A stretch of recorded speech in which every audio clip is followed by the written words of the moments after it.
Vous vous imaginez comment il est. Mais j'avoue que dans vos livres, dans vos écrits, l'énergie que je percevais est apparue ce matin. C'est un homme d'énergie, c'est de conviction. Et ça se lit dans ses écrits. Donc, il arrive parfois qu'on lise quelqu'un et qu'on le voit en acte. Mais tiens, c'est pas la même chose. Mais cette fois-ci, il est allé. Et c'est bien Philippe Mérieux. Je voulais lui rendre hommage avant de commencer. Alors, je me suis dit, mais pourquoi ils sont allés me chercher pour me faire parler devant cet amphithéâtre? Il y a 50 ans,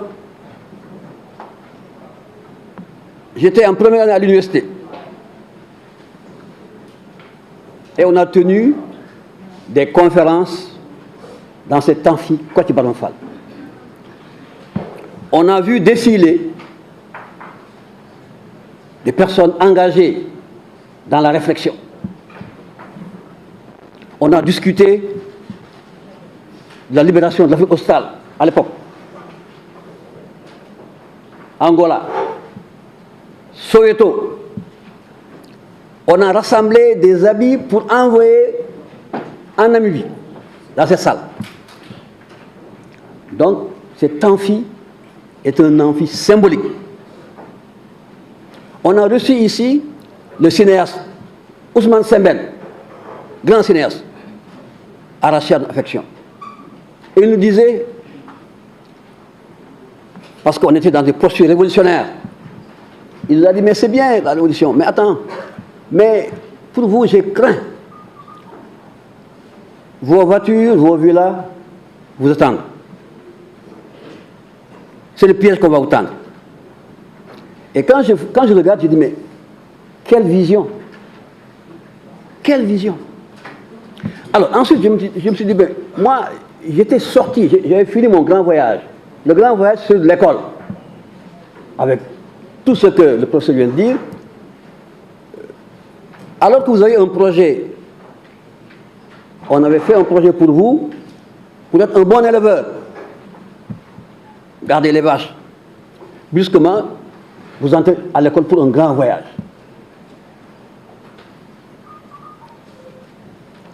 Je pense que l'école également est un lieu de voyage. Alors, mais quand vous finissez ce parcours et qu'on vous appelle professeur, la société est déjà là en train de vous dire, revenez. Il y a une force de rappel social qui vous dit, écoutez, c'était un voyage. Maintenant, revenez dans la communauté. Et moi, j'étais allé dans ma communauté, avec des réunions de village, des questions. Et on vient me tirer de là-bas pour me dire, c'est pas fini, ton voyage va continuer encore. Donc, c'est un sentiment de rupture que je vais assumer parce que je ne pourrais rien refuser à cette jeune génération de chercheurs, d'enseignants-chercheurs qui ont déjà bâti les balises de la relève autour des différents départements, particulièrement du département de psychopédagogie, avec le professeur Hussein Thiam et son équipe. Mais quand j'ai écouté le professeur Mérieux, pendant que les gens s'écoutaient, moi j'ai dit, mais quelle affaire! Mais comment je vais assurer une continuité entre ce qu'il a dit et ce que je vais dire? C'est ça ma question. Mais quand j'ai suivi, surtout vers la fin, j'ai trouvé la continuité. C'est la culture. C'est la culture qui va lier mon intervention à l'intervention du milieu. Et je pense que ça va apparaître dans. J'avais hésité entre des propos libres et des propos un peu structurés. J'ai dit, bon, il vaut mieux peut-être avoir quelque part des traces écrites pour que si par hasard vous perdez la mémoire, que vous ayez quelque chose à lire.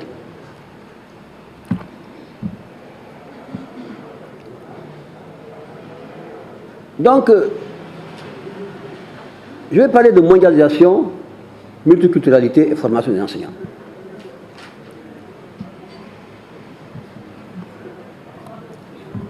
Il faut dire que l'humanité est prise dans un tourment, dans une tourmente, c'est ça? Hein? L'humanité. Non, tourmente. Dans une tourmente. Depuis que les moyens de consommation, de production se sont accélérés, la technologie, nous avons été pris dans un étau. Et le professeur disait, l'école devait émanciper. Mais nous allons voir que tout est fait pour qu'on ne s'émancipe pas. Tout est fait. Lorsqu'on a décrété l'internationalisation des économies avec des intérêts qui ne sont plus géographiques, avec des mouvements de population, avec des délocalisations. Ça ne marche pas ici, je change de pays, je vais en Inde, au Japon, ou bien en Malaisie, où la main-d'œuvre coûte moins cher, et je laisse des personnes au chômage. On va créer des flux migratoires, et on ne peut pas les arrêter, ni par des visas, ni par des forces qui surveillent les frontières, par air, terre et mer. C'est inscrit dans le mouvement du monde. Donc, partout dans le monde, des personnes d'origine, de cultures différentes, vont être ensemble à l'âge adulte, de croyances différentes. Et ces flux concernent aussi bien l'Europe que tous les autres continents, y compris l'Afrique. Ce qu'on ne dit pas assez, c'est que l'Afrique aussi est sillonnée par des flux migratoires, et il y a des flux qui viennent du nord, des flux qui viennent de l'est.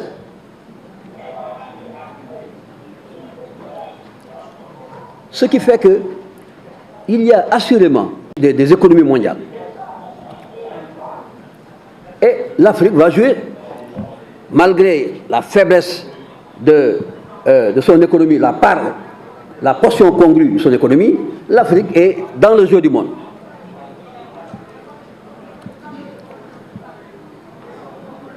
À gérer des cohabitations inédites.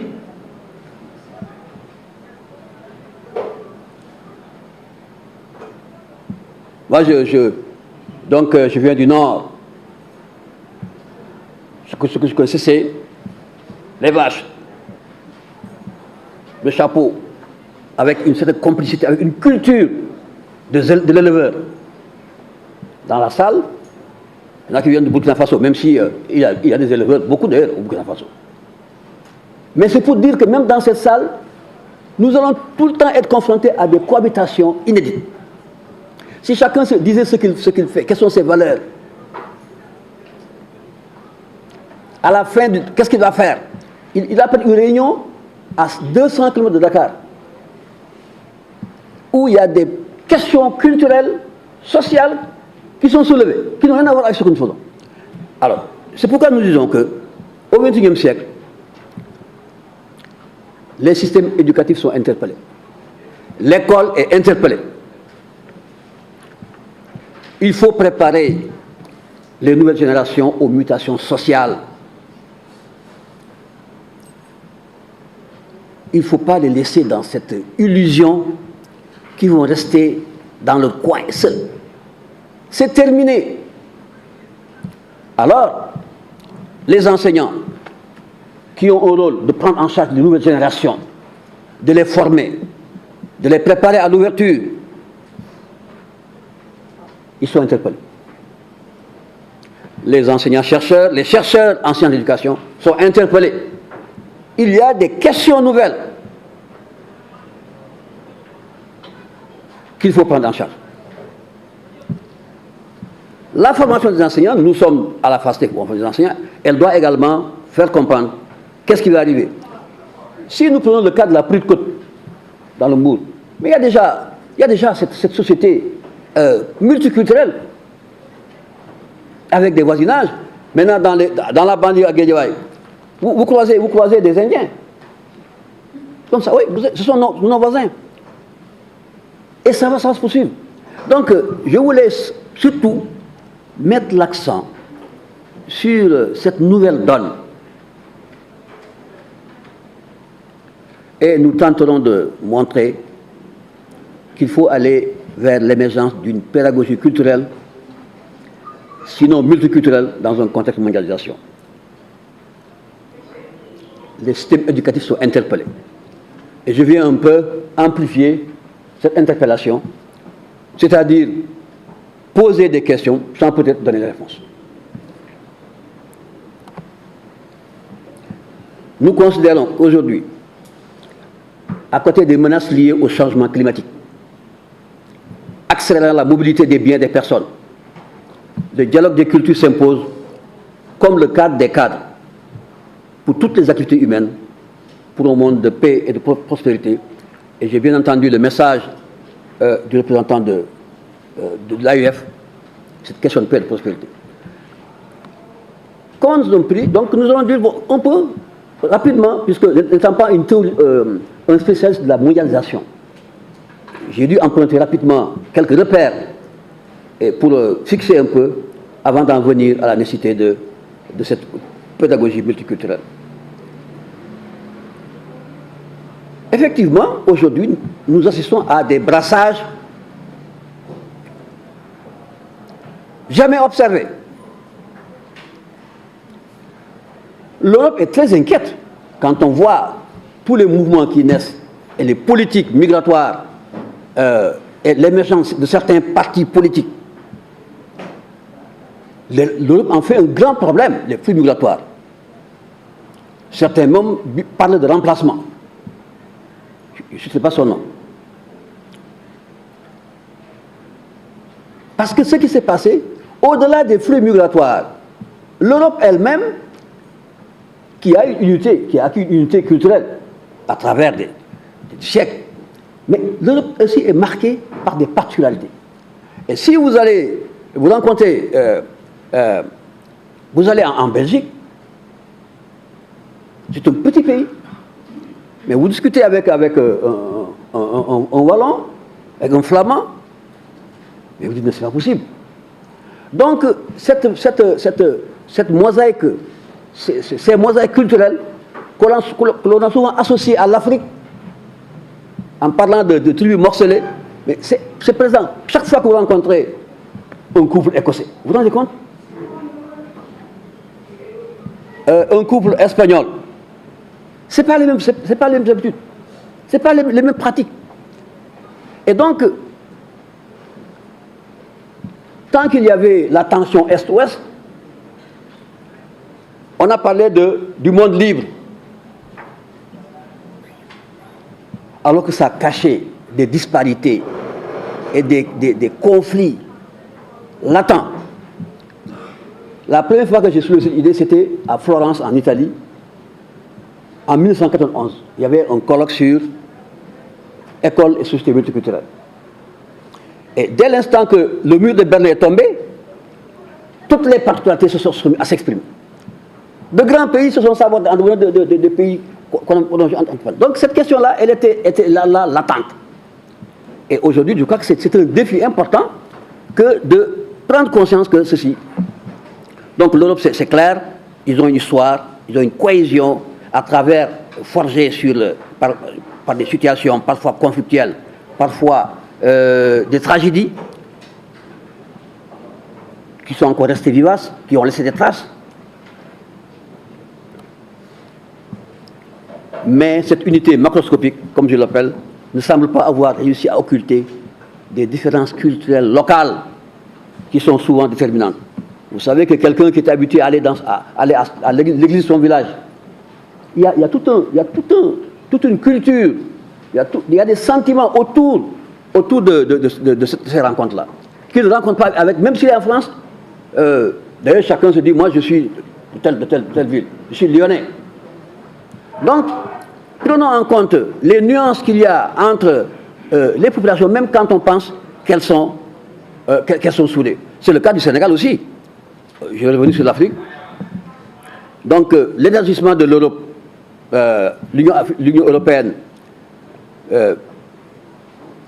va faire apparaître des interférences culturelles qui pourraient dépasser ce qui se passe aux États-Unis. Au fond, souvent on donne la référence aux États-Unis, on dit les Américains, ils sont unis par le rêve américain. Il y a une sorte de consensus psychologique du rêve, parce que tu viens comme ça, tu viens de Tahiti, tu bosses, au bout de 5 ans, 10 ans, tu peux te retrouver à tête de grande entreprise et être américain, citoyen américain, à part entière.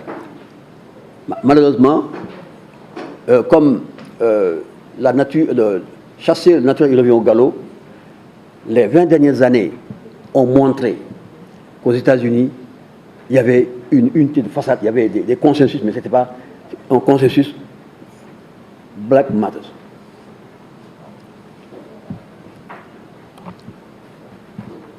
Le grand défi donc qui se pose à l'Europe, de mon point de vue, c'est de faire face à cette tendance qui va se développer, qui est que dans un quartier, vous allez cohabiter avec des personnes qui sont venues sur l'économie, mais qui ont des cultures différentes, des façons de faire, des façons de manger, et que vous êtes appelés à aller dans les entreprises, à partager des documents informatiques, même si ça vous pouvez le faire, mais il n'a pas envie de changer complètement et de laisser tomber là où il vient.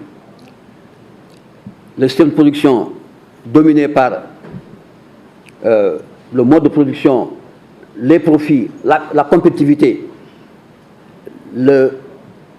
l'externalité, le mouvement des économies, des entreprises, qui a maintenant, qu'on cherche à implanter au niveau mondial, malgré les résistances des altermondialistes qui se battent tous les jours, mais à mon avis, c'est quelque chose qui est irréversible. Mais j'ai parlé de l'Europe, pourquoi? Parce que c'était on peut partager certaines idées, mais surtout l'Afrique elle-même. On a parlé aussi d'unité culturelle de l'Afrique. Mais cette unité culturelle, elle existe.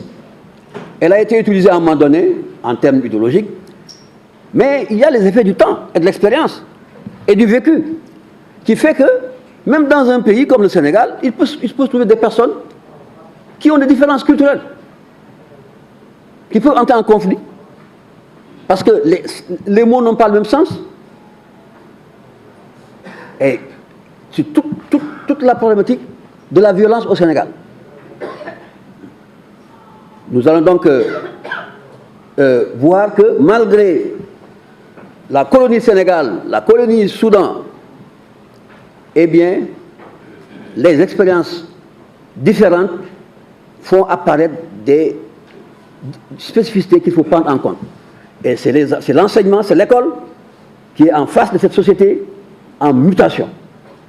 Si elle l'ignore, elle va passer à côté de sa mission. Donc les chercheurs, moi je ne suis pas chercheur, je suis maintenant, toute la journée je discute avec mon petit-fils Ibrahim, d'ailleurs il va demander après moi, bon, et il m'apprend des choses, il n'a pas 2 mois, mais j'apprends à le regarder et à apprendre. Mais les chercheurs, vous avez de grands défis. Ces questions-là, vous devez les aborder. On parle souvent de la pertinence de la recherche dans l'enseignement supérieur, mais c'est parce qu'il faut tacler des problèmes qui sont des problèmes réellement vécus. En ce moment-là, on va vous entendre. Donc, je passe rapidement, en parenthèse, je vous donne une très bonne nouvelle. On va rattraper le temps qu'on a perdu. Ah, c'est sûr. Alors, donc, qu'est-ce qui s'est passé en Afrique? En fait, d'abord, l'Europe est venue occuper l'Afrique et en disant que vous n'avez rien. Culturellement, non. Tabula rasa.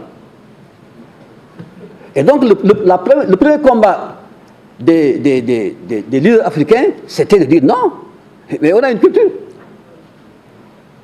Mais on a une culture. Mais on a construit, on a l'usé Tombouctou. J'ai dit un jour, au moment où j'allais à des, comment ça s'appelle? J'allais à des festivals de musique, hein, il y a longtemps. Il y a longtemps. C'était en Belgique. J'étais en région, en France. Il y avait un grand festival. Et pour la première fois, on avait invité les Touré Kunda. Et qui encore? Le Khalam. Mais les gens étaient submergés en voyant cette musique, ces sonorités. Alors j'ai dit, mais est-ce que vous savez que cette musique-là, mandingue et autres, elle est venue avant Mozart. Quoi? Oui. C'est la musique du Moyen-Âge africain. Donc c'était assez... Parce que naturellement, j'ai une tendance à aller vers les gens. Et donc à discuter avec eux. Et après, je suis allé dans le département où j'étais, je vais vous montrer que dans votre bibliothèque, il y a des livres qui parlent du Moyen-Âge africain, de Soundiata Keita. Et donc, c'est pourquoi j'ai des amis, vraiment de vrais amis avec qui on a partagé, parce qu'on avait compris qu'il fallait aller vers l'acceptation de l'autre dans ses différences. C'est pourquoi les leaders, je peux nommer rapidement le professeur Senghor, mais Cheikh Anta Diop, il s'est évertué à montrer, à partir d'études, l'unité culturelle africaine, à montrer l'origine africaine de l'Égypte. Et donc, c'était pour eux un instrument idéologique extrêmement fort dans la lutte pour l'indépendance. Parce que Cheikh Anta disait quelque part qu'au fond, si on arrive à agir sur les facteurs historiques, linguistiques et psychologiques, on vous a. Donc c'est ça qu'il faut casser. Et il a montré toute sa vie, il s'est battu toute sa vie, jusqu'aux dernières conférences, pour montrer qu'il y avait bien une unité culturelle. Mais ce qu'il faut accepter maintenant, c'est que cette unité, elle est réelle. Elle a été prouvée scientifiquement par des travaux, des continuités. On a trouvé des continuités tout le long de l'Afrique, sur beaucoup de domaines.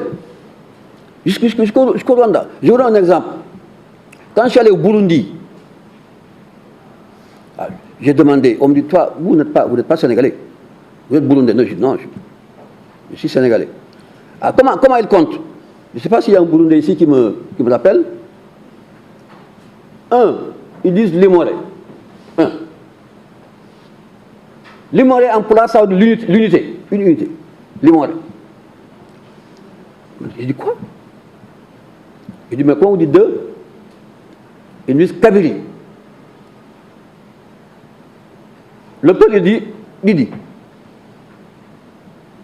Bon, je continue. Quand on dit trois, il dit trois, Katatou. Le peuple dit Tati. Quand on dit quatre, ils disent Kané. Nous, on dit Naï. Vous vous rendez compte?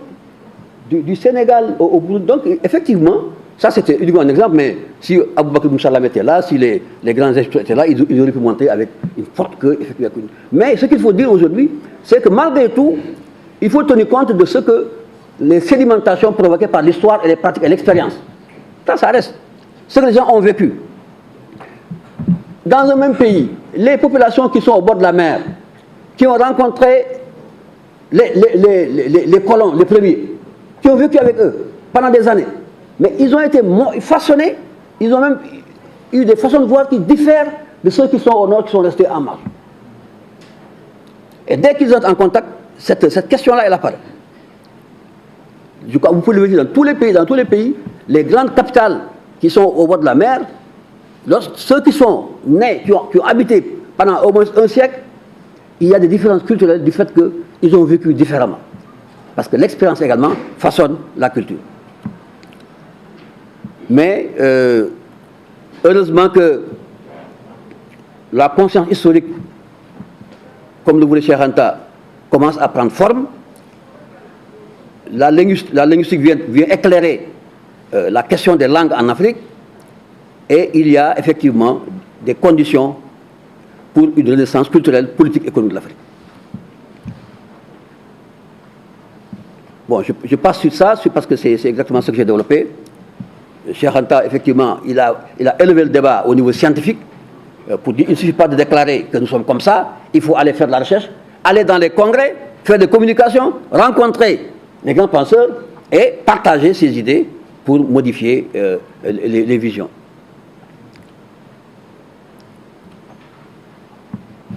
Ça, je vous fais grâce, c'est pourquoi vous avez gagné du temps. Vous avez gagné beaucoup de temps. Donc, au point de vue épistémologique, comme je disais, les concepts scientifiques ne sont pas des réalités.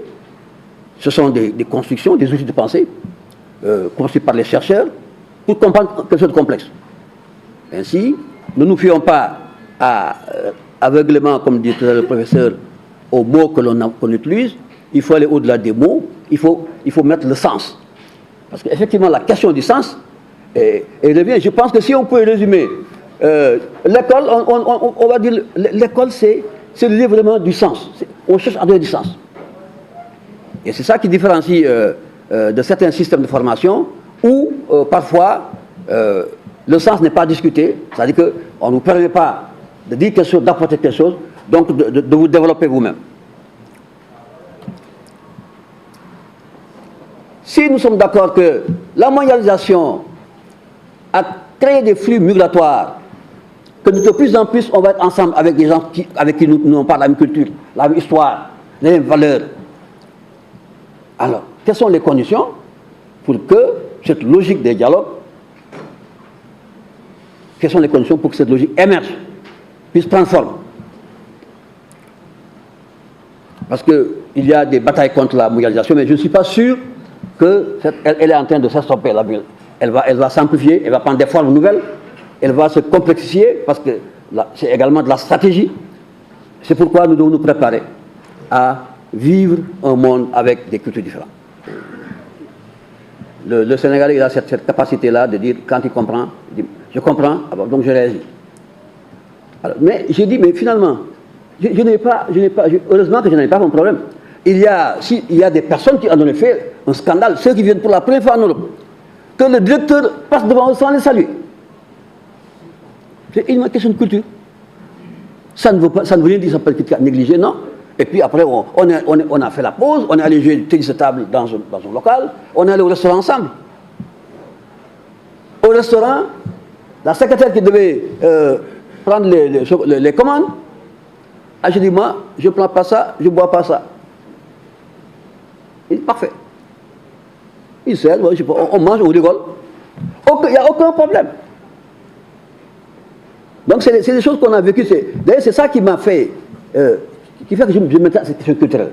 J'ai vu des situations où j'ai compris finalement que parfois c'est de mauvaises lectures qui font que les gens s'offusquent et ça devient des conflits. Donc il faut dire, mais quelle est sa logique interne? Il dit non, lui il vient pour travailler. Peut-être il a son bureau, il n'a rien à vous dire le matin. Mais il s'en va. Ah, ici, attention, si vous êtes affecté dans un service au Sénégal, il faut dire bonjour. Parce qu'il y a des directeurs techniques qui ont été renvoyés à cause de ça. Le personnel a dit non, celui-là, il ne considère pas. Il ne nous salue pas. Et ça a créé des conflits jusqu'à ce que ça atteigne à un niveau tel qu'on dit maintenant on veut son départ. Il suffit de dire, ah bonjour, Doudou, ça va, bonjour.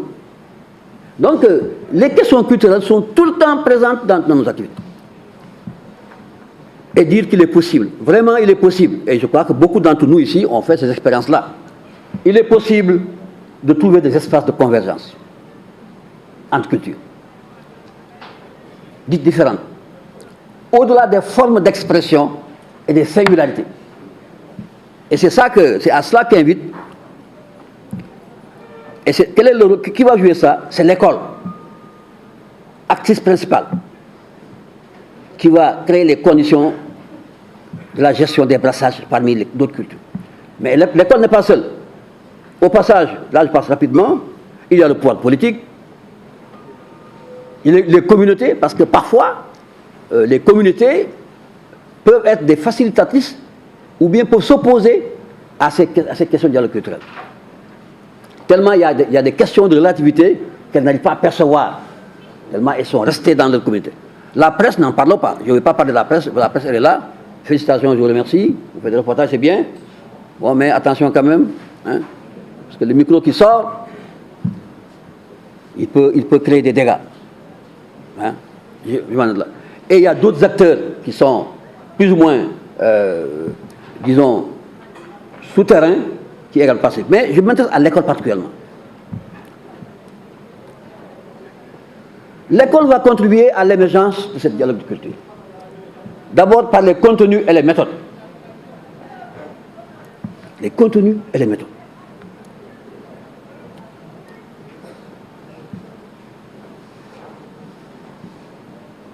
On est d'accord, l'école doit permettre aux jeunes générations d'avoir les compétences de leur temps,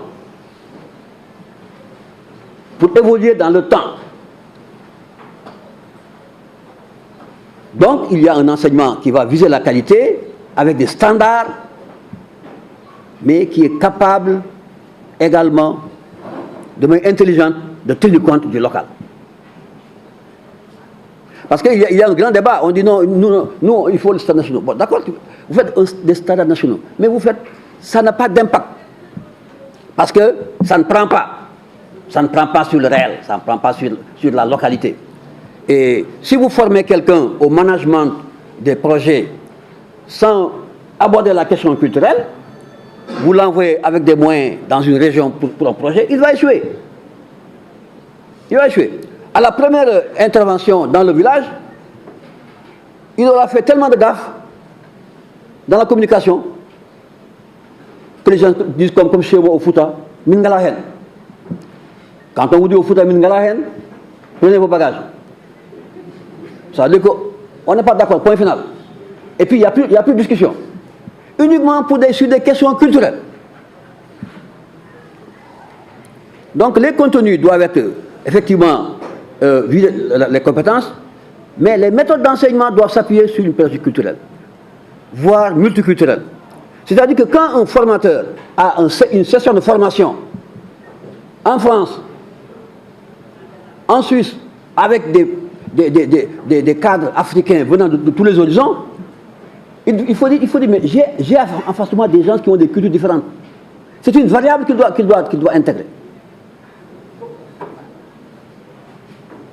Et il va l'introduire dans sa stratégie de communication, dans les activités qu'il va organiser. Il y a beaucoup de stages qui aboutissent à un mécontentement, à une insatisfaction. Ce n'est pas parce qu'il n'y a pas de choses pertinentes, de contenu, mais c'est parce que le formateur n'a pas été assez sensible aux questions culturelles. Et donc, ça n'a pas d'effet. Et finalement, il y a de gros moyens. On fait un rapport en disant, oui, on a formé tant de cadres africains, mais à la base, l'efficacité va être très limitée.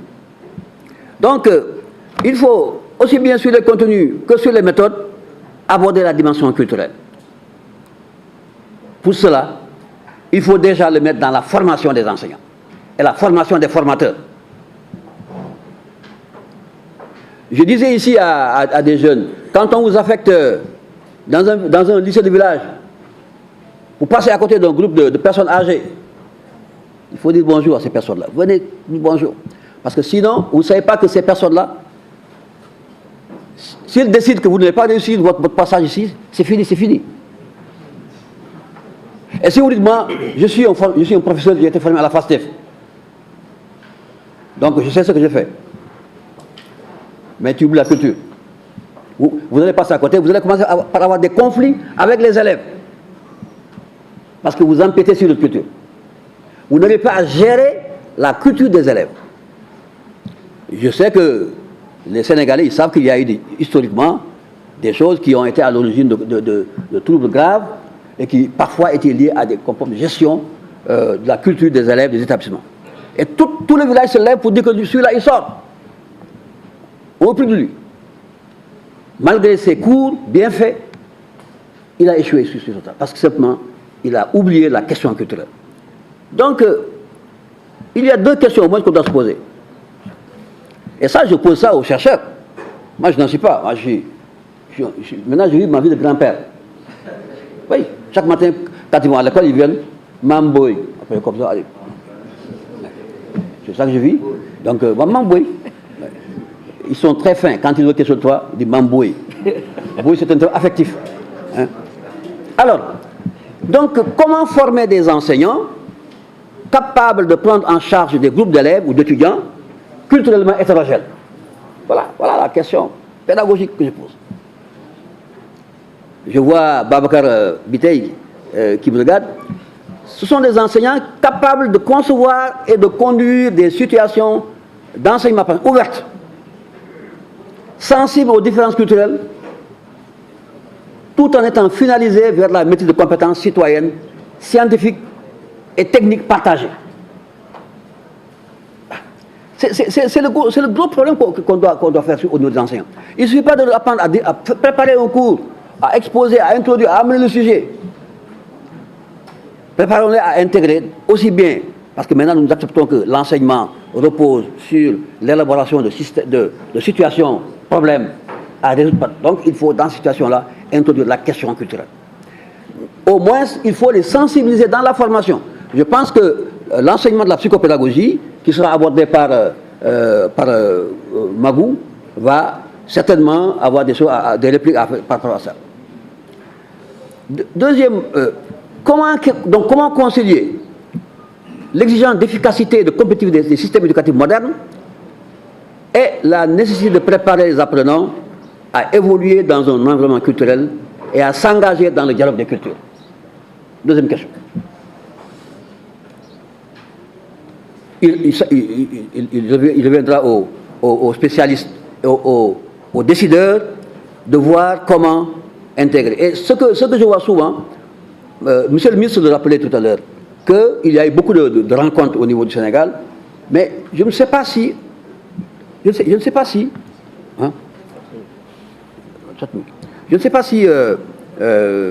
mais je vais gagner 2 minutes alors.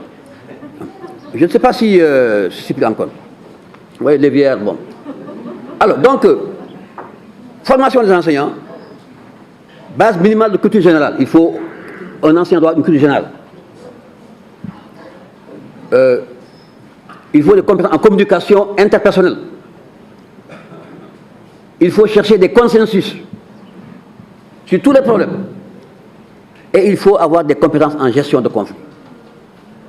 Alors, je vais terminer par dire, en m'appuyant sur une approche que j'avais élaborée il y a quelque temps, montrer que, parce que j'avais élaboré une méthode que j'appelais ASFOR, qui cherchait à définir une façon de faire une formation devant un public d'adultes hétérogènes. Hein? Donc, et j'ai... alors, je ne vais pas sur l'historique de ce... Mais je vous dis simplement que c'est une approche que j'ai conçue en 6 points et qui était en fait le fruit d'une expérience personnelle réalisée ici à l'école supérieure. Quand on a eu pour la première fois à former des étudiants, des personnes venant de tous les horizons, on a dit mais ce n'est pas des professeurs, on ne va pas les faire comme les professeurs. Et on a fait 2 fois, j'ai dit mais ça c'est intéressant. Maintenant qu'on va prendre en charge chaque fois des groupes hétérogènes, comment faire pour que ces groupes soient plus entièrement efficaces? Et donc, le document, va circuler, on va faire une copie pour que si les gens en ont besoin, ils vont prendre comme ça. Et donc, j'ai essayé, dans ce tableau-là, de mettre en relation l'approche ASFOR et ce que j'appelle des situations sociales. J'ai élargi l'approche ASFOR à des situations sociales. Là aussi, le tableau-là, vous verrez, vous pourrez l'avoir. Alors, conclusion, les dispositifs de formation d'enseignants, les pratiques pédagogiques, les projets doivent prendre en compte la problématique de la culture. Jusqu'ici, réduite au rôle de variable cachée. Très bien. Et c'est donc un exercice difficile auquel je m'apprête à me prêter. Alors d'abord, je remercie les organisateurs de ce colloque et je remercie tout particulièrement mon collègue Sékou Diallo qui qui a beaucoup œuvré pour l'organiser et qui aussi nous a informés quand il arrive dans l'équipe du CNAM à Paris de ce colloque. C'est pour ça qu'on est effectivement 4 ici du CNAM dans la salle. Je remercie aussi les 2 conférenciers précédents qui ont apporté beaucoup de réflexions, qui m'auraient donné envie de refaire ma présentation. C'est trop tard, mais c'est vrai que j'ai beaucoup apprécié les propos des uns et des autres. Donc voilà, je vais essayer de faire au mieux. Alors, j'intitule ma conférence « Enseigner et former 2 faces d'une même pièce », avec l'idée que dans une conférence de chercheurs et de jeunes chercheurs en sciences de l'éducation et de la formation, eh bien, il fallait que je me fasse le porte-parole d'une singularité de l'établissement dans lequel je travaille, qui est le Conservatoire national des arts et métiers, et que je témoigne du fait qu'il existe, au-delà des sciences de l'éducation à visée plutôt scolaire ou de formation des enseignants, une autre branche, certes minoritaire mais importante à mes yeux, de la sciences de l'éducation et de la formation, qui est la formation des adultes. J'avais prévu, ça ne marche pas évidemment, c'est normal, on va faire autrement. Voilà, ça a marché, là, ceci, donc c'est parfait. J'avais prévu effectivement quelques éléments historiques. Et puis j'avais aussi souhaité parler du positionnement spécifique au niveau disciplinaire, mais ça je vais le passer. Et puis je conclurai surtout sur, d'une part, le fait que pour moi il n'y a pas de formation des adultes sans prise en compte de la question du travail. Pas seulement le travail apprenant, mais le travail en général, le travail productif. Et puis d'autre part, conclure sur le fait que, à mon avis, on aurait tout à gagner à travailler ensemble, spécialistes de la formation des adultes et spécialistes de l'enseignement scolaire, pour faire avancer le schmilblick, comme on disait dans le temps. Alors, juste rappeler que le CNAM, le Conservatoire national des arts et métiers, a été fondé par ce monsieur dont vous voyez la photo sur la gauche de l'écran, qui s'appelle l'abbé Grégoire. Donc, je vais y revenir dans un instant, simplement dire que je suis donc Stéphane Ballat, je suis enseignant-chercheur, je suis maître de conférence dans l'équipe des métiers de la formation au CNAM, et je participe aux travaux d'un laboratoire de recherche qui s'appelle Laboratoire Formation et Apprentissage Professionnel, qui regroupe des chercheurs de Paris, de Dijon et de Brest. Voilà. Et dans ce cadre-là, moi je travaille beaucoup sur la question du lien entre ingénierie de formation et analyse du travail, pour le faire simple. Alors, vous voyez aussi sur la droite de la photo l'entrée principale du Conservatoire national des arts et métiers. Alors ça paraît très beau comme ça, et ça l'est, c'est un lieu historique magnifique. Après, quand on y travaille au quotidien, on sait que derrière l'historicité des lieux, il y a parfois des petits bugs informatiques, des petits bugs de rétroprojecteurs, des difficultés à se faire repeindre, enfin, etc. Voilà.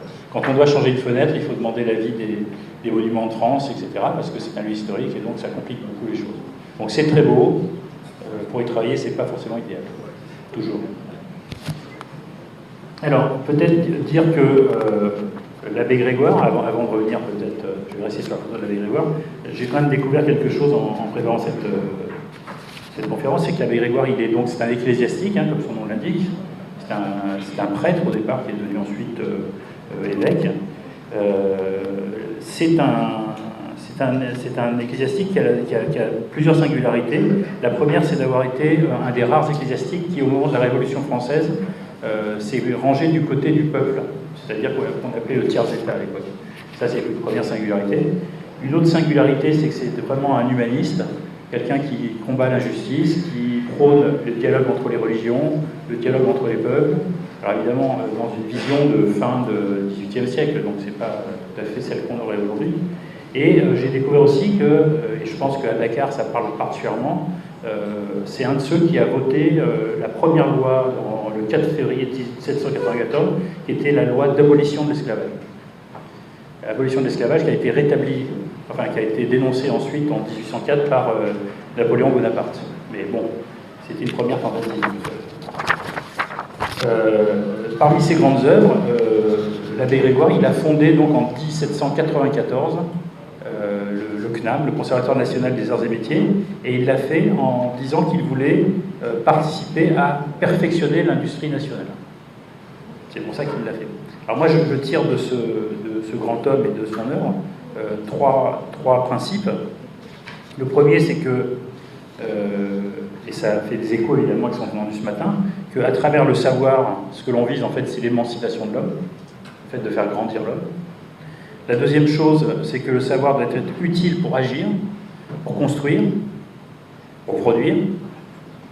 Et troisièmement, c'est que ces savoirs, ils doivent en particulier être utiles pour ce que l'abbé Grégoire désigne à la fin du XVIIIe siècle comme les arts et métiers, mais qu'aujourd'hui on pourrait peut-être appeler pour le monde du travail. C'est-à-dire que quand le savoir il est totalement déconnecté, ça se discute, hein, mais totalement déconnecté de l'utilité qu'il va avoir, alors sans doute y a-t-il une vraie difficulté. Alors il y a aujourd'hui plusieurs évidences qui se promènent comme ça dans le dialogue et le discours, en tout cas en France, et que je crois qu'en revenant dans l'histoire, on pourrait combattre plus facilement. Par exemple, on dit beaucoup, le savoir est théorique et l'action est pratique. On dit aussi d'ailleurs, former les personnes au travail, c'est renoncer à leur émancipation. Alors je pense que le travail de l'abbé Grégoire et puis d'autres montre que c'est vraiment des contre-vérités, et qu'il faut, nous, enseignants, chercheurs, formateurs, enseignants, chercheurs, eh bien notre rôle c'est de déconstruire ces préjugés et de montrer qu'on peut forcément concilier les choses, qu'il n'y a pas plus pratique qu'une bonne théorie parfois, et que dans la théorie il y a des dimensions pratiques, etc. etc. Alors, en essayant de tenir un timing impossible, hein, je redis, surtout que ça ne marche pas. Voilà. Alors donc je vous ai dit qu'il y avait un monde scolaire et puis il y a un monde de la formation des adultes. Alors, on peut dire que la formation des adultes, c'est une construction sociale assez récente en fait. D'abord pendant très longtemps, et ça je reprends dans les travaux de Françoise Lahotte, la question de l'éducation des adultes est intimement liée à ce qui est convenu d'appeler la question sociale. Donc la question de la formation des adultes, c'est celle de l'éducation du peuple. Ce n'est pas la question des enfants ou des adultes, c'est la question du peuple. Est-ce qu'on doit former le peuple ou est-ce qu'on ne doit pas former le peuple? Est-ce qu'on doit le faire rentrer dans une forme scolaire? Voilà. Et d'ailleurs, les premières expériences de formation qui concernent des adultes se fait à l'école, sur les temps libres de l'école, c'est-à-dire les dimanches, les soirs, et sous une forme qui est celle de la forme scolaire, avec un maître et des devoirs, etc., sur table, etc. Il y a eu en France une première expérience d'une formation des adultes qui était vraiment une formation professionnelle d'adultes, assez tardivement, puisque c'est en 1934, après les problèmes économiques liés au krach boursier de 29 aux États-Unis. Mais en fait, la question jusqu'à très récemment, jusqu'au milieu du XXe siècle, ne se pose pas.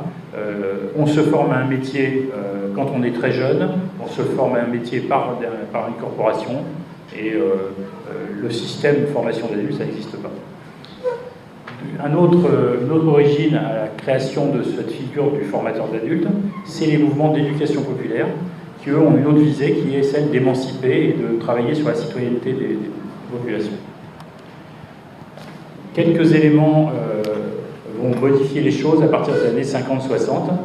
Par exemple, l'arrivée d'un certain nombre de problématiques particulières et aussi de grandes figures inspirantes.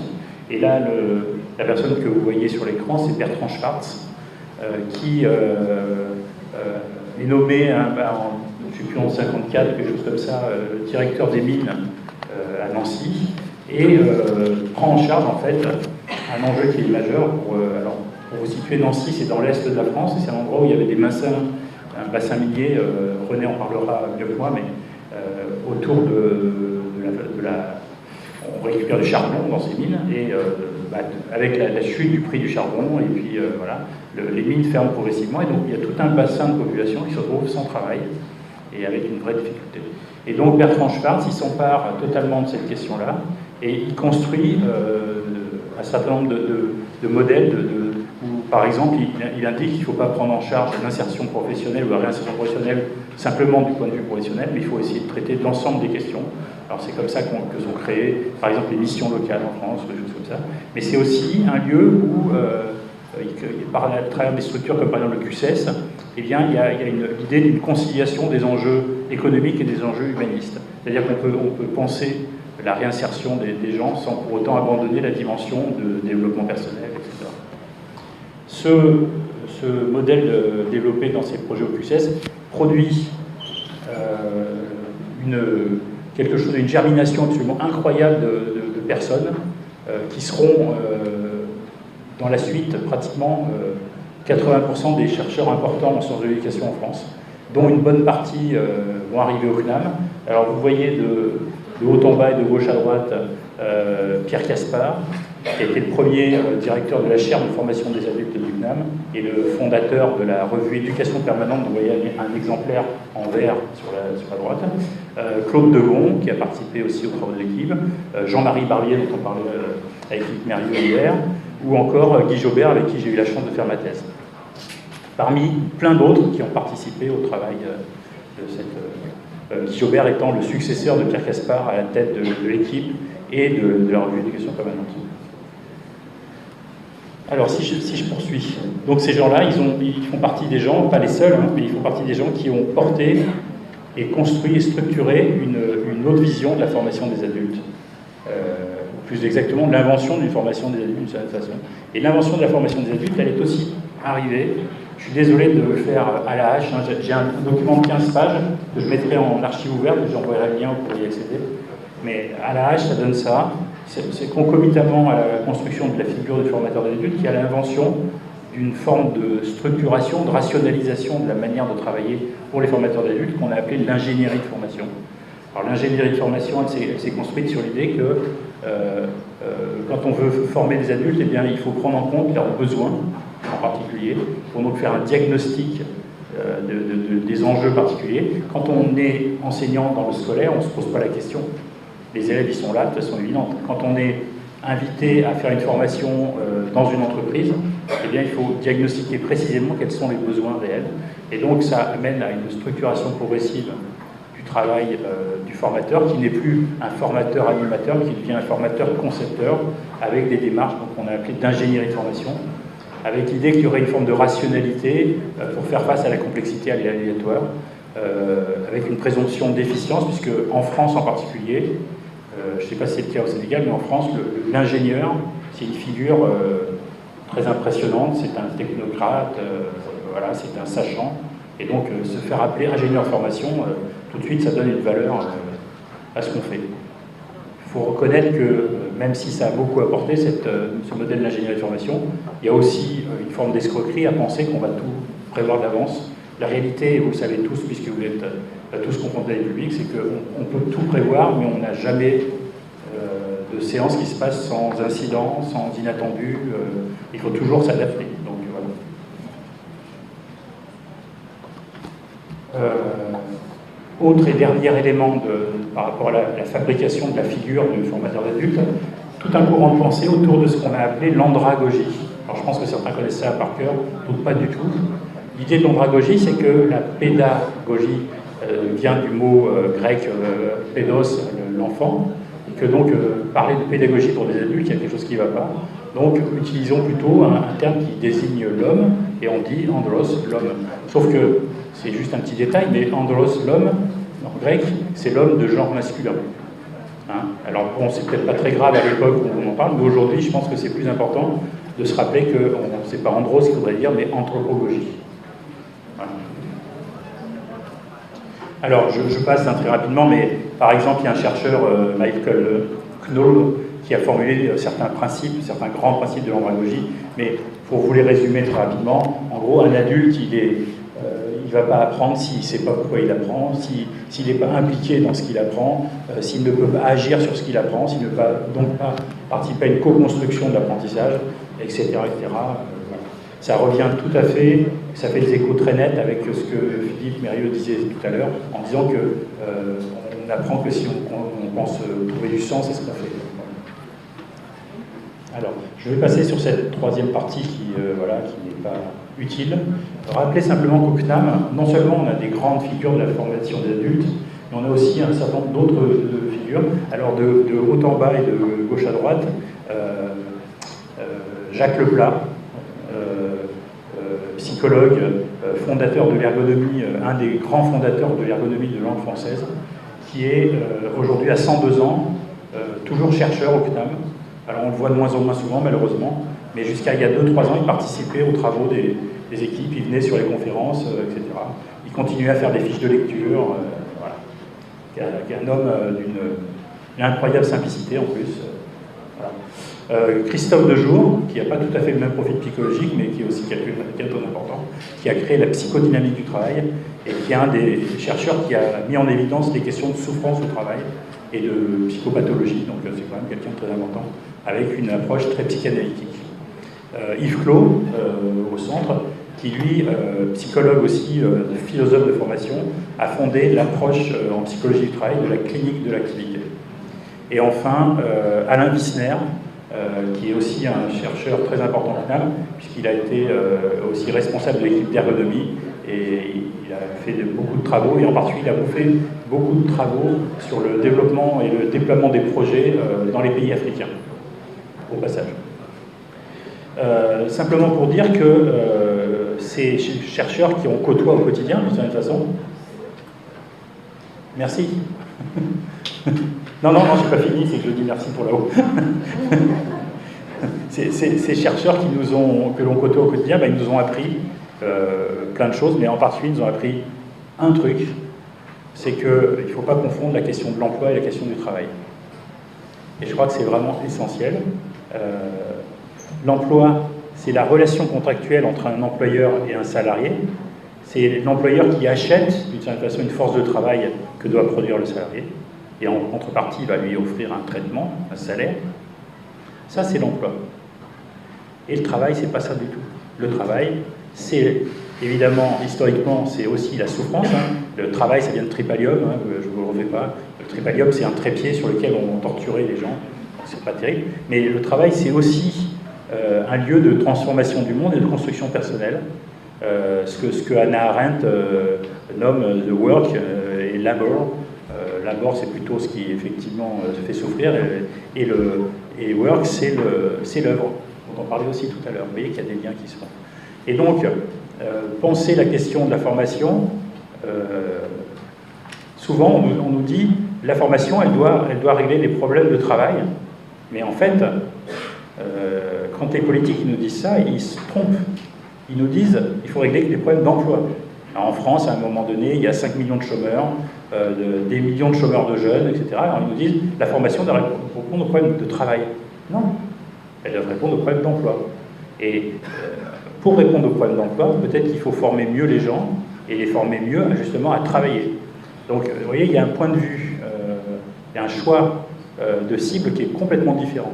Voilà. Moi, ça ne m'intéresse pas de former les gens à aller occuper un emploi demain à la sortie.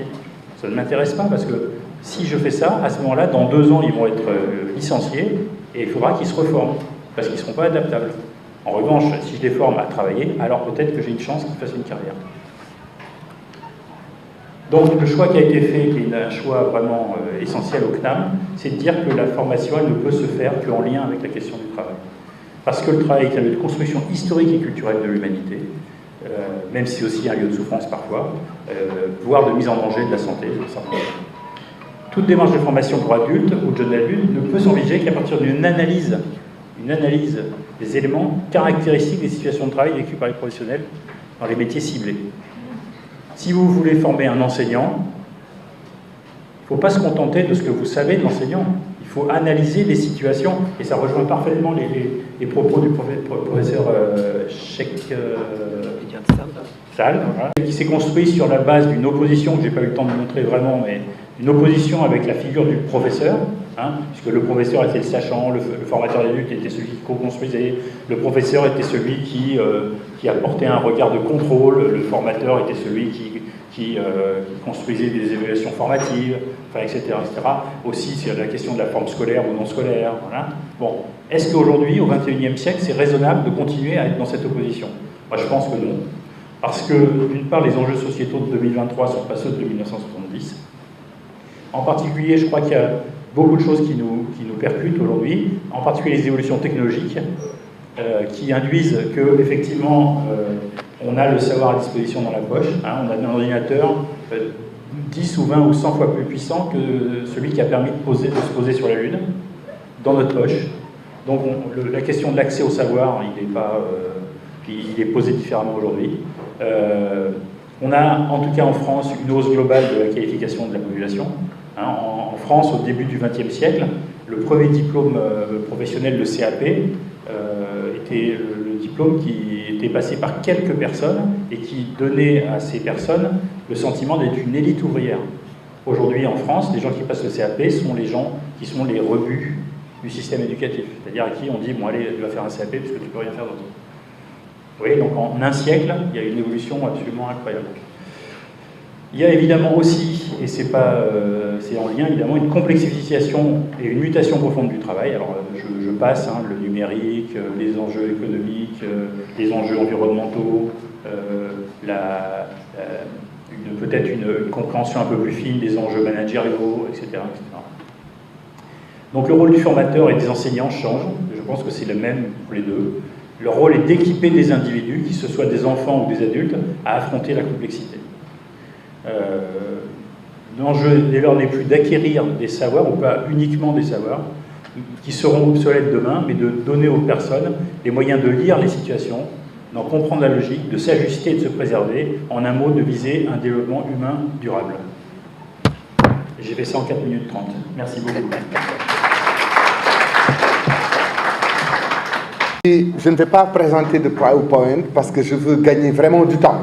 Je sais que certains sont fatigués et je suis dans la logique de la multiculturalité. Quand j'entends M. Ballas dès le début de son propos dire « nous sommes fatigués, nous avons envie de manger », M. Ballas, ici on ne mange jamais avant 13h.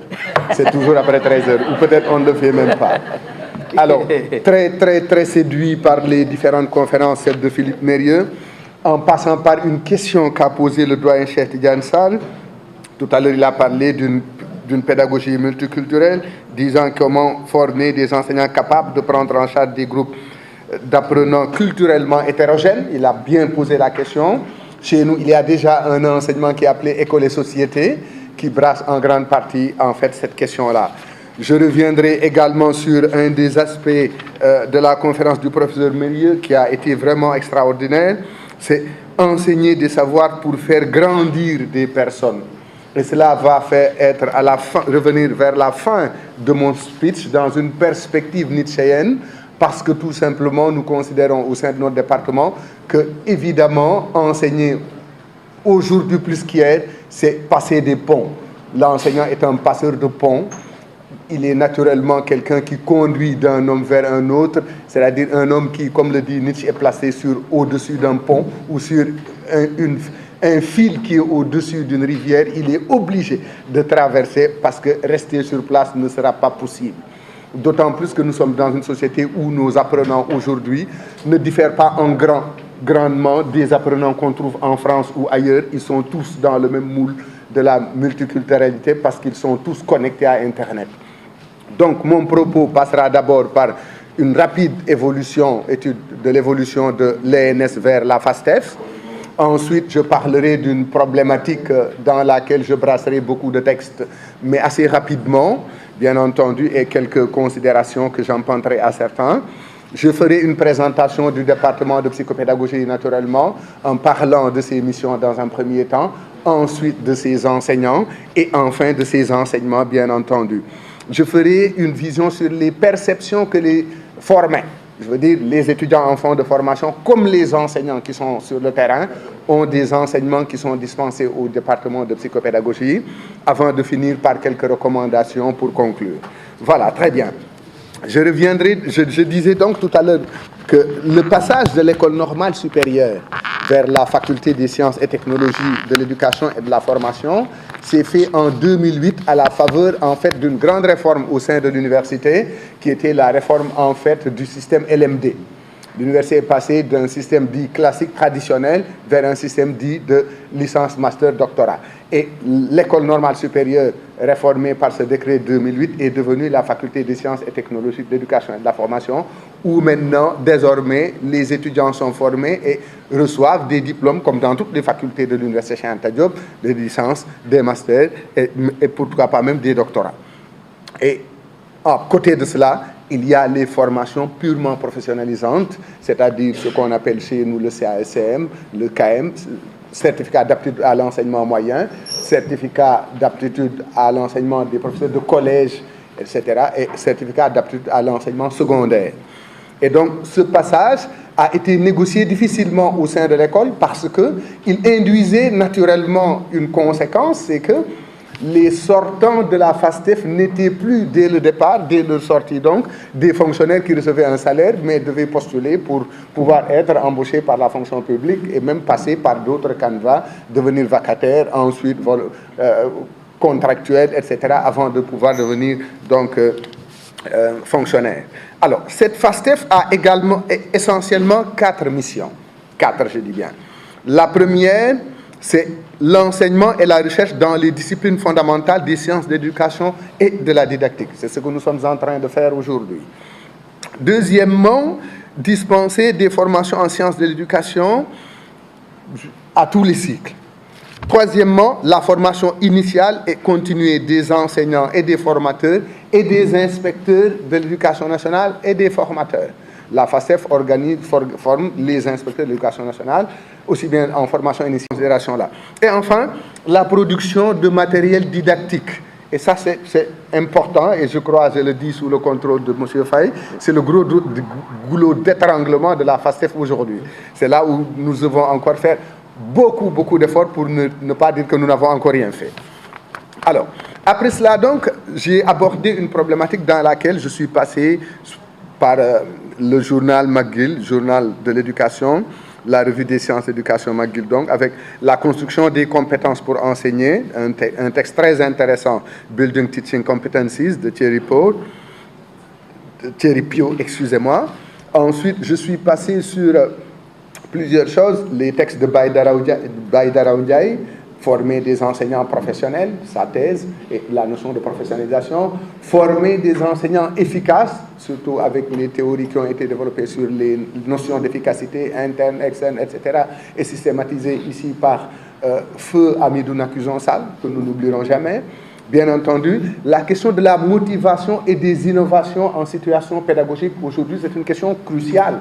D'autant plus que nous avons aujourd'hui des élèves, des apprenants, je ne dirais même pas des élèves, des apprenants qui s'inscrivent dans un temps qui nous échappe. Je prends un exemple très banal. Aujourd'hui, presque dans toutes nos écoles, l'usage du téléphone portable est interdit, alors que tous nos élèves ont des téléphones portables.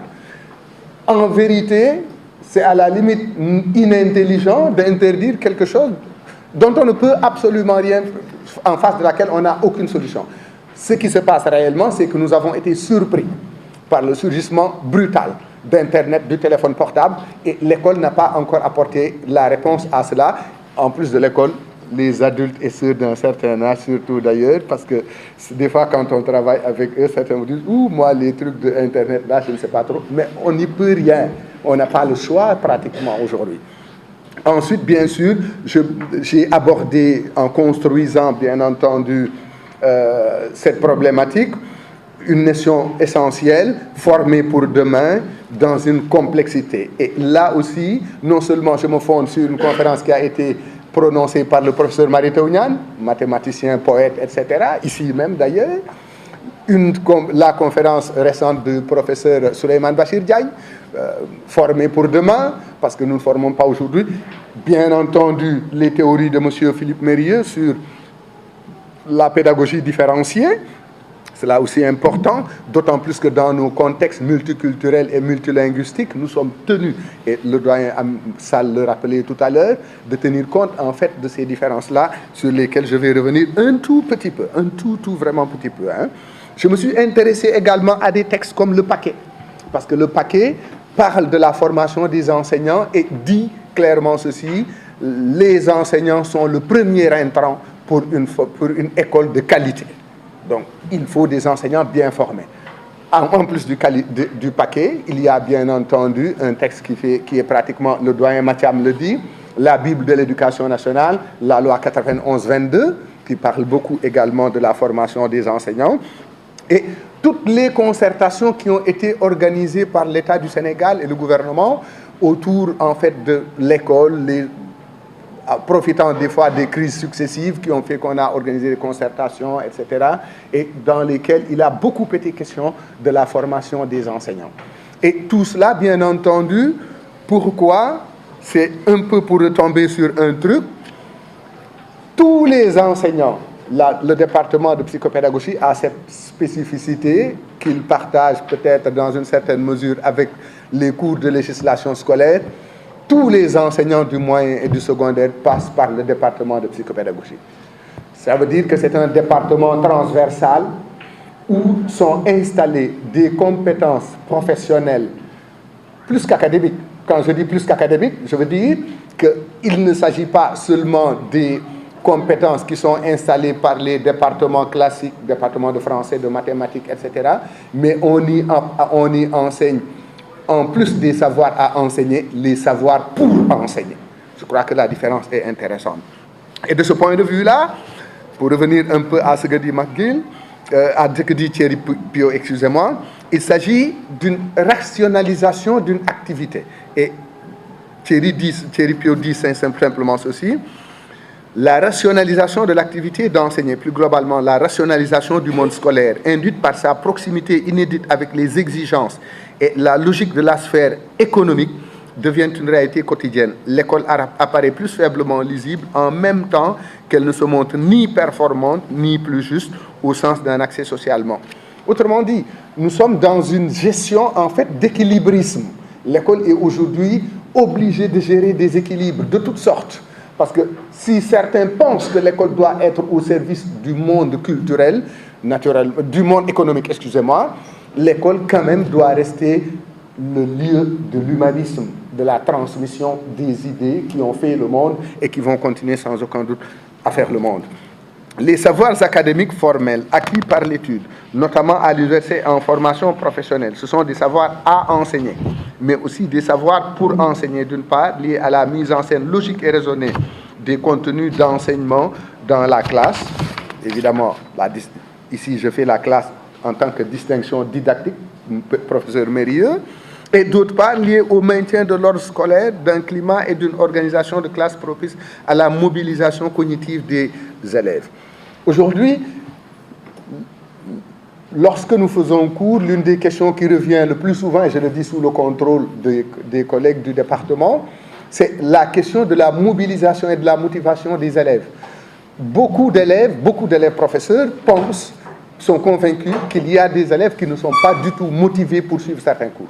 Exemple, les professeurs de mathématiques très souvent pensent qu'en classe de seconde, classe de première, les élèves des séries littéraires ne sont pas motivés à suivre les cours.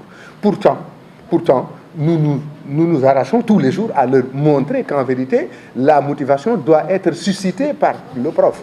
Un prof amorphe, un prof qui ne dégage pas une vie, ne donne pas de vie à une classe. Et cela aussi, c'est une des dimensions psychologiques fondamentales, essentielles, sur lesquelles nous insistons, bien entendu, dans la formation des enseignants. Alors, il y a autre chose aussi, au-delà des savoirs académiques, il y a les savoirs pratiques. Ce sont l'ensemble des savoirs issus de l'expérience directe en classe, peu conscientisés, mais qui permettent de conduire la classe, l'ici et le maintenant, qui charrient tout ce que nous savons des classes depuis notre vécu d'élève, en général, depuis notre vécu d'élève. Les croyances, les valeurs et théories personnelles, bien entendu, je ne reviendrai pas sur ça. Alors, dans la formation, dans la pédagogie différenciée aussi, nous insistons, et j'en parle dans la problématique, sur une nécessité impérieuse qui nous renvoie encore à ce souci, cette posture d'équilibriste. Autant l'enseignant est formé pour gérer un groupe, mais autant également il est formé pour gérer des individualités.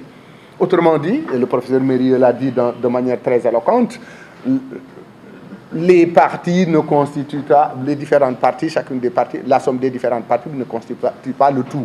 Et donc l'enseignant, dans une pédagogie, dans une approche différenciée de la pédagogie, doit tenir compte de ça, et c'est des compétences que nous tentons d'installer dans la formation. Chaque élève doit être en mesure, par l'école donc, d'atteindre son niveau d'excellence, indique la loi, ça c'est la loi française, pour dire que il faut non seulement conduire la classe, mais il faut prendre en charge les besoins et les spécificités de chaque élève. Et là, j'en viens en fait au département de psychopédagogie. La psychopédagogie, d'abord, n'est pas la psychologie de l'éducation, de l'acte d'enseignement-apprentissage, mais bien au-delà. Il s'agit d'une science dans laquelle on essaie de connaître, d'élucider, d'éclairer l'ensemble des conditions sociales, psychologiques, pédagogiques, didactiques qui encadrent l'enseignement-apprentissage. C'est pour cela que c'est une activité très très complexe, celle des professeurs de psychopédagogie. Et cela va se ressentir dans les cours que je vais présenter tout à l'heure. Les professeurs de psychopédagogie s'intéressent à beaucoup de choses, autant à la psychologie de l'adolescent que, par exemple, à la pratique de la classe, faire la classe, ensuite au milieu scolaire, etc., etc. J'y reviendrai tout à l'heure. Alors, la psychopédagogie, donc, est l'étude scientifique des méthodes utilisées dans l'éducation et dans l'apprentissage en général. Outre les comportements des enseignants et des élèves, les psychopédagogues étudient les mobiles et les motivations qui soutiennent le désir d'apprendre. Et je crois que c'est une préoccupation au niveau du département. Il y a une forme d'intelligence émotionnelle qui fait que nous insistons beaucoup sur le désir. Comment susciter le désir en lieu et place de l'injonction, en lieu et place. Parce que l'école dont nous avons hérité au Sénégal est une école dans laquelle on ne passait que par les injonctions. Naturellement, vous comprenez que c'est une école née de la colonisation. Il fallait, à la limite, apprendre aux nègres à vivre, vous permettez le terme. Mais aujourd'hui, il y a un changement de paradigme. Il faut beaucoup agir sur l'intelligence émotionnelle et donc construire et susciter le désir d'apprendre. Comment susciter le désir d'apprendre? Et cela apparaît dans les différents enseignements qui sont dispensés au niveau, en fait, de ce département-là. Alors, le département de psychopédagogie, donc, est une entité de la FASTEF. Son credo, la pédagogie à l'éducation, est à l'éducation ce que la réflexion est à l'action. Une citation de Marc Bru de 2016, bien sûr. C'est un département transversal qui intervient dans la formation en présentiel des professeurs et des inspecteurs de l'enseignement moyen secondaire, mais également de la formation à distance. Il assure aux enseignants bénéficiaires de la formation à distance une formation adaptée et répondant aux besoins théoriques et pratiques.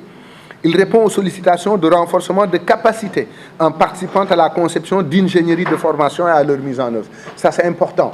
Le département de psychopédagogie est en partie déjà, si vous permettez la répétition, dans la formation continuée. Seulement, cela doit être davantage plus formalisé.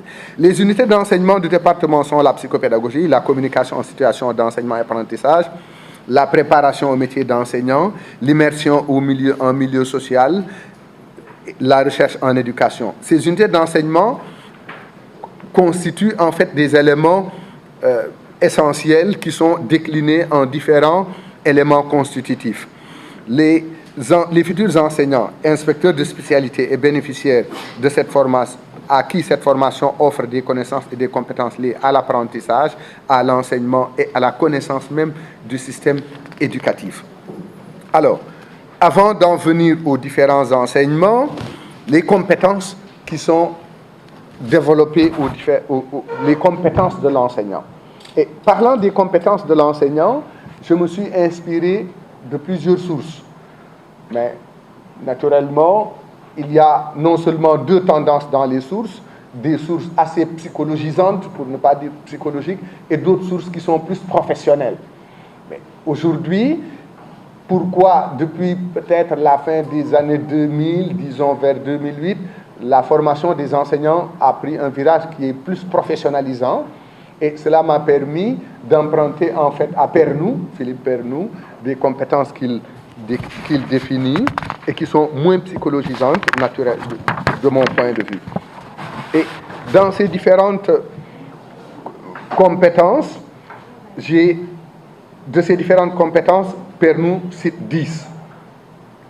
Il dit clairement, la pédagogie étant la compétence de base à acquérir et à développer, la pédagogie, excusez-moi, parce que c'est la compétence de base à acquérir et à développer quand on se destine au métier de l'enseignement.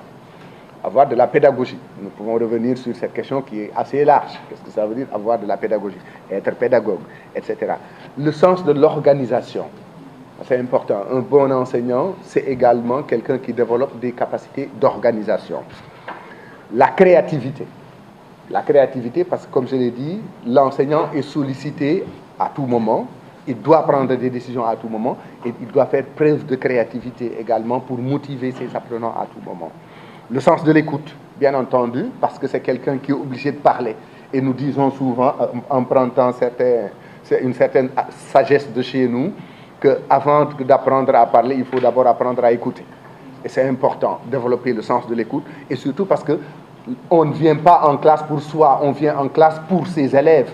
En conséquence de quoi, il faut apprendre d'abord à les écouter avant de penser à leur transmettre quoi que ce soit. Une dose de curiosité, naturellement. Beaucoup de curiosité, devrais-je dire d'ailleurs, parce que aujourd'hui, nos apprenants, et c'est ce que je disais tantôt, nous dépassent sur beaucoup de domaines, et particulièrement sur un domaine qui est vraiment fructueux, duquel on peut tirer énormément de choses, c'est Internet, la maîtrise de l'outil informatique. Et aujourd'hui, la maîtrise de l'outil informatique est pratiquement nécessaire, particulièrement à l'université, pour pouvoir enseigner. Une bonne culture générale, bien entendu, une bonne culture générale parce que, comme je le disais tout à l'heure, l'école aussi reste le lieu de l'humanisme. Il faut nécessairement y développer la culture générale, et la culture générale des enseignants par plusieurs moyens. Une passion, bien entendu, l'enseignement aussi. Beaucoup pensent qu'il faut une passion pour pouvoir transmettre le désir d'apprendre, susciter le désir d'apprendre. Cette passion va avec le charisme également de certains enseignants, bien entendu. C'est une notion assez fluctuante quand même, la notion de charisme. Okay. La capacité d'adaptation, cela est important, il faut savoir s'adapter. Et je crois que le doyen Sall l'a dit tout à l'heure, le professeur Mérieux également l'a dit, d'une autre manière. Enseigner pour un prof de français l'exil d'Albouri à Dakar, ça ne peut pas être la même chose enseigner l'exil d'Albouri au lycée Albouri Ndiaye de Linguère. Pour prendre un exemple extrême. Hein? Au lycée Albouri Ndiaye de Linguère, ça risque tout de suite de créer des problèmes. Voilà. Alors, et bien sûr, une autorité bienveillante, ça c'est important. Une autorité bienveillante, ça c'est une compétence essentielle pour un enseignant. Pas de l'autoritarisme, mais j'insiste beaucoup sur la notion d'autorité bienveillante. Et enfin, la maîtrise des outils informatiques. Alors, pour les enseignements dispensés au département de psychopédagogie, je passerai d'abord par le CAECM. Au niveau du CAECM, le département de psychopédagogie intervient sur 2 semestres. Je dois dire que c'est les professeurs de collège. Et là, le département de psychopédagogie intervient sur les semestres 2 et les semestres 3. Et sur l'ensemble des 4 semestres.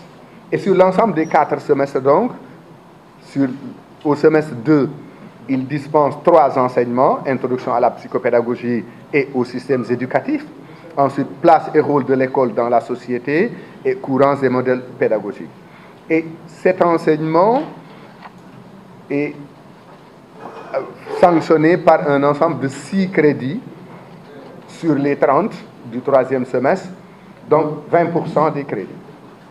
Au 3e semestre, donc, il y a 2 enseignements, observation pédagogique et psychologie de l'adolescent et pratique de classe. Là également, il y a 5 crédits, soit 16%. Et le total, ça fait 11 crédits sur 60. Je dis bien 11 crédits sur 60 sur le CAECM, ce qui est à 6% des crédits pour les professeurs de CAECM. J'ai fait une étude qui m'a amené à comparer ce que nous faisons dans ce département, du moins la place de la psychopédagogie dans nos départements et dans d'autres départements. Et je suis tombé sur des études qui sont faites en France, au Québec, etc. J'ai trouvé que, en général, dans les départements où on forme des enseignants, les enseignements de psychopédagogie constituent au moins 20% des crédits. J'ai été ahuri de voir qu'ici, pour le CAECM, l'enseignement de psychopédagogie ne couvre que 6% des crédits, c'est-à-dire concrètement 11 crédits sur 60. Cela doit laisser réfléchir tout le monde, d'autant plus que les disciplines, en fait, poursuivent ce qu'elles faisaient déjà, ce qui se fait déjà dans les facultés classiques. Si en plus maintenant, au niveau de la formation professionnelle, les disciplines doivent occuper plus de 90% des crédits, cela pose naturellement un très gros problème, une interrogation à toute la communauté. Voilà. Alors, deuxièmement, pour le KM. Pour le KM, le département de psychopédagogie intervient au semestre 1 avec introduction à la psychopédagogie et aux systèmes éducatifs, en prenant apprentissage, observation pédagogique, faire la classe, et donc avec 6 crédits, soit donc 20%, et 6 crédits, là nous avons une année, Et donc, ça nous fait 6 sur 60, et nous sommes là juste sur un ratio très très faible de 10%. Et enfin, pour le CAES, le certificat d'aptitude à l'enseignement secondaire, là, m'attarder sur la question. Alors, pour ce qui est maintenant de la perception que les enseignants et les formés ont des formations dispensées par la FASTEF, j'ai fait une étude que j'ai présentée ici même, il y a de cela un peu plus de 2 semaines, parce que la FASTEF, lors de son colloque sur les 60 ans, j'avais proposé un article, une réflexion sur, en fait, qui s'appelait une enquête de satisfaction, qui est le bilan des formations dispensées par la FASTEF auprès, et l'enquête a été diligentée auprès des étudiants qui étaient en fin de formation, les mois de juin, juillet et août dernier, mais également auprès des enseignants clés en main, ceux qui sont sur le terrain. Et dans ces enquêtes était revenue une question, après plusieurs bien entendu, dans votre pratique, quelle est la matière qui vous a donné le plus de satisfaction sur le terrain? Bien sûr, les étudiants, parmi les étudiants, 36 sur les 45 répondants avaient cité le département de psychopédagogie, les cours du département de psychopédagogie. Mais quand la question a été posée aux professeurs sur le terrain, le score était encore meilleur. Parce que là aussi, j'ai eu 36 sur 41. Ils ont tous cité le département de psychopédagogie. Cela veut dire qu'il y a un intérêt réel des cours du département de psychopédagogie. Ce n'est pas moi qui le dis, c'est une donnée de terrain. La donnée de terrain est une donnée de terrain. C'est ça la recherche aussi. Et ensuite, je suis revenu pour leur poser aussi une question. Des disciplines que vous avez reçues ou des différents aspects de la formation, lequel auriez-vous souhaité qu'il soit davantage renforcé? Là, le département de psychopédagogie n'était pas le plus cité.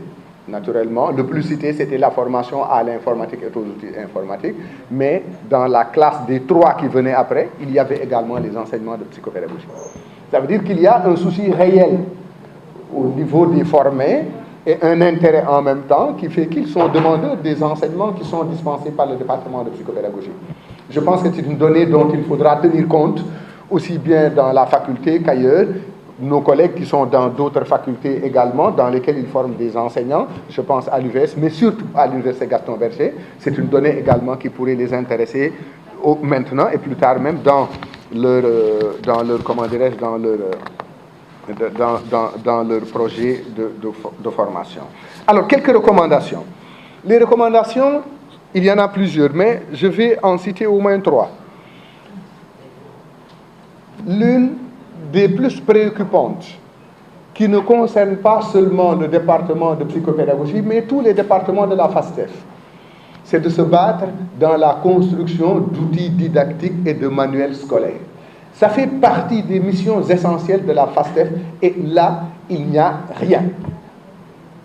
Il faut saluer au passage des initiatives du département de psychopédagogie où on a réussi à faire de la recherche et à produire des ouvrages ensemble. Nous en avons déjà produit un. Nous sommes en phase pratiquement terminale d'un second, avant d'en lancer un troisième. Ça, c'est une excellente chose. Mais des manuels didactiques, il n'y en a pas, alors que cela fait partie des missions de la FASTEF. Deuxième chose, donc, c'est qu'il faut encore plus de recherche de terrain. Bien sûr, l'université de Dakar, l'université sénégalaise même, je devrais dire, souffre aujourd'hui parce que la recherche n'est pas assez soutenue dans nos universités. Je pense qu'il faut inverser cette tendance. Il y a des réflexions et même des actions qui sont menées à gauche et à droite. Je prie le Seigneur Tout-Puissant qu'elles aboutissent et qu'on ait plus de soutien à la recherche, mais je pense qu'il faut plus de recherche de terrain. Le professeur Mérieux ne me contradira pas quand je dirai que dans les recherches en éducation, le terrain est un élément fondamental. Vraiment. Merci, professeur. Et surtout, développer en fait les 4C davantage. La collaboration, la communication, la créativité et l'esprit critique.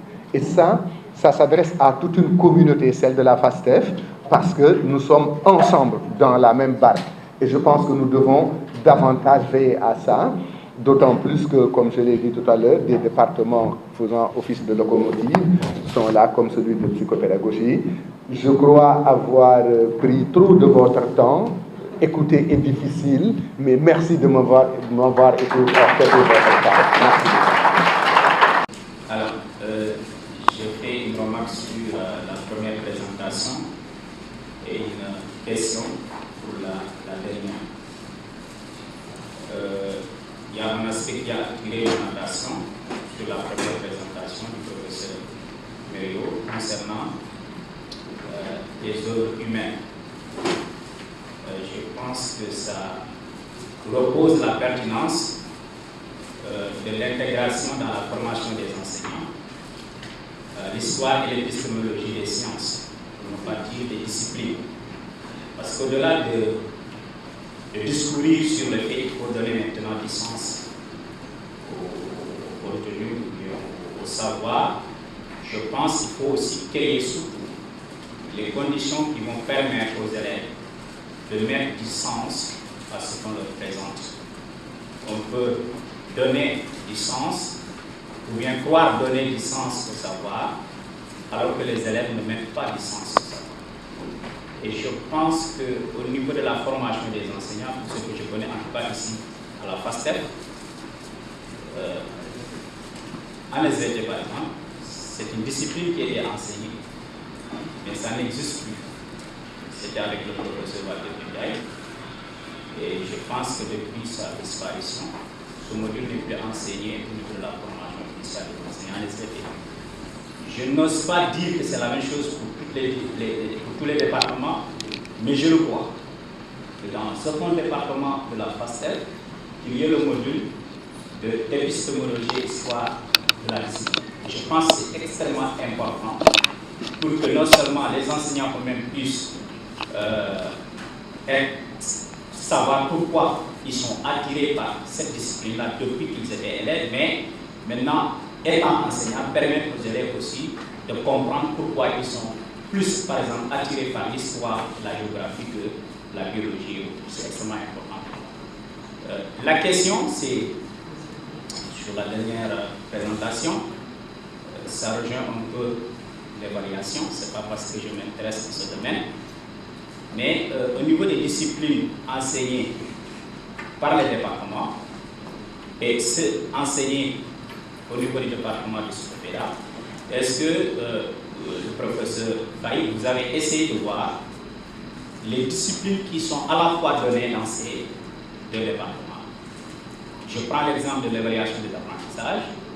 Nous l'avons fait quand nous étions en formation dans notre département de discipline, SVT, et nous l'avons fait également par lui-même, le modérateur, qui nous a fait ça en évaluation des apprentissages. C'est abonné du département de la psychopédagogie. Et c'est aussi donné en master d'enseignement, parce que j'ai eu la chance de faire la formation à la FASTEF. Je l'ai reçu donc durant cette formation, et je l'ai reçu aussi quand j'étais en master d'enseignement. Est-ce que maintenant, au niveau des disciplines, parce que vous avez certainement interrogé les enquêtés sur les disciplines enseignées, et ils ont coché certainement les disciplines, comme vous avez dit, les disciplines qui sont enseignées au département de psychopédagogie. Je ne comprends pas. Est-ce que vous avez essayé de voir les disciplines qui sont aussi enseignées dans les départements, pour voir est-ce que c'est dû au fait qu'ils sont enseignés en psychopédagogie ou bien qu'ils sont enseignés dans le département de Merci beaucoup. Merci. Écoutez la conférence du professeur Sable sur multiculturalité et formation des enseignants. À un moment donné, j'étais un peu confus. Autant ce qu'il a dit est assez clair dans ma tête, autant je suis confus. Vous comprendrez pourquoi. Quand je convoque des situations de terrain, la situation des casses, par exemple, sur toute la vallée du fleuve Sénégal, est une réalité. Un parent d'élèves, parce que les Sissoko dans ce village sont des esclaves, témoignent du transfert de la culture dans le milieu de l'école. Donc, des inégalités transférées à l'école. L'enseignant qui est formé pour favoriser des égalités entre tout le monde, il est giflé parce qu'il n'a pas tenu en compte les réalités du village. Ça, c'est un fait. Le deuxième fait, vous rencontrez des parents d'élèves qui vous disent que, oui, ma fille là, de toute façon, elle ne doit pas aller très loin parce que sa vocation c'est d'aller gérer un foyer. Une réalité bien connue. Un autre fait, c'est un peu dans une classe, un enfant albinos qui est mis à l'écart par l'enseignant lui-même à cause de représentations sociales, culturelles, mystiques. Et il y en a d'autres et d'autres encore qui confortent un peu cette réalité de terrain. Alors, l'enseignant qui est là, qui est formé, soit dans la FACEF, soit dans les écoles normales régionales ou dans les CRPE, qui doit se conformer aux directives institutionnelles, par exemple la loi d'orientation 91-22, qui dit que l'école est démocratique, elle est laïque, elle est africaine, elle est telle, etc., etc. Est-ce qu'il n'y a pas là lieu de revoir si l'école doit s'adapter à ces facteurs culturels, ou est-ce qu'il ne faudrait pas que ces facteurs culturels-là soient corrigés par l'école? C'est là où se trouve le paradoxe et la confusion. Dans tout le Sénégal, nous vivons des réalités culturelles très différentes parfois. Nous sommes formés dans les mêmes écoles, nous sommes affectés, et quand nous sommes affectés, nous véhiculons la mission régalienne de l'école de l'égalité. Alors que la culture portée par certains groupes sociaux sont des cultures inégalitaires. Voilà ma question. Donc la réorientation de la formation devrait être donc une réalité. Merci. Celui qui a guidé mes premiers pas dans l'enseignement de la psychopédagogie. Je voudrais aussi remercier tous les conférenciers pour leurs brillants exposés, très intéressants. Évidemment, en venant ici, je voudrais qu'on discute vraiment du premier thème sur l'école, parce que j'étais venu vraiment avec une question à laquelle il y a eu des réponses, mais qui ont engendré d'autres questions. Mais on y reviendra prochainement peut-être. Mais je voudrais surtout me focaliser sur l'intervention du professeur Sall, la première intervention. Je pense que c'est là où nous devons nous focaliser. La question de la culture à l'école, les questions du multiculturalisme, de l'interculturalisme et d'autres questions connexes, parce que tout tourne autour de la culture. Et je pense que la première question que j'avais, mon prédécesseur l'a abordée, c'était la question de la formation de l'enseignant face à ces cultures. Parce que nous l'avons vécu nous tous enseignants, en quittant chez nous et en partant au fond du Sénégal. J'ai quitté ma région de Louga, je suis allé dans le Kolda, j'ai trouvé une autre culture, des autres façons de faire. Et en tant qu'enseignant, je n'étais pas préparé à ce terrain-là. Je pense qu'il l'a dit, ceux qui partent au foot ne sont pas préparés à ce terrain-là. Il y a l'autre question, c'était la question d'articuler ce que la société veut et ce que l'école prône. L'école prône l'égalité, mais dans la société, il se trouve qu'il y a toujours cette question de stratification. C'est un esclave, il ne doit pas s'asseoir devant, il doit s'asseoir derrière mon fils. Que faire? L'enseignant qui n'est pas préparé à ce type de situation, qu'est-ce qu'il va faire? Il a posé des questions, il a dit que c'est à nous de répondre. Et c'est là où je pose ma question. Est-ce que la pédagogie interculturelle et l'éducation interculturelle ne peut pas être une réponse aux différentes questions posées? Merci beaucoup. Je suis titulaire des Évocados, titulaire des doctorats de développement international, option sciences de l'éducation et gestion des innovations dans l'éducation qualité de nationalité camerounaise. Je suis ému d'être pompier dans ce rendez-vous et de le recevoir. Alors, je vais dire mieux. Qui a-t-on penché séchement dans la recherche sur la problématique de l'éducation de la pédagogie? Si je peux encore reprendre la définition qui donne de la pédagogie comme de la collaboration et la mise en œuvre de tout le travail d'accompagnement des adultes afin de permettre à un enfant de devenir humain, un adulte autonome et ainsi être capable de s'engager dans la vie démocratique de son pays. Cette définition qu'il a donnée renvoie à l'idée qu'il a proposée tout à l'heure que l'école est le lieu où l'on découvre les principes de la démocratie. Nous constatons de manière empirique en Afrique subsaharienne que nos différents pays sont confrontés au conflit armé. On peut citer le Cameroun, on peut citer la République démocratique du Congo, le Mali, le Burkina Faso et bien d'autres. Ma question qui se pose ici, est-ce que c'est l'éducation ou l'école qui remplissent sa mission afin de favoriser les jeunes à porter des armes contre leur pays? C'est ça ma question. Étant donné qu'il a plusieurs casquettes, pédagogue et homme politique. Merci. Mais nous nous réjouissons de l'apport du public, mais également de toutes les informations données par les conférenciers. Ça viendra. Oui, Diallo, je crois que cet enseignant esclave, giflé par un dit noble, ça va disparaître. Il faut donner du temps au temps. Merci bien et bon appétit à tout le monde. Merci. Diallo.